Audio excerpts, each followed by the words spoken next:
So this is an update to how Advanced Mac Cleaner and other spam virus programs are getting onto your MacBook and desktop. We found they're going through your Safari, which is synced up on your phone to your MacBooks and desktops. So this is a problem that you need to resolve, or might be a reason why you keep getting the program jumping up on your MacBook. What you need to do is go into your settings, click on your name, go down to your iCloud, click on Safari and uncheck the box.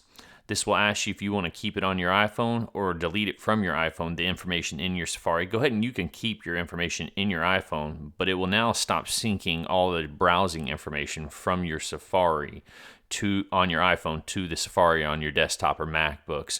This should resolve your issue from browsing on your phone, which a lot of people do browse unsecure websites on their phone. So this should help you resolve that issue.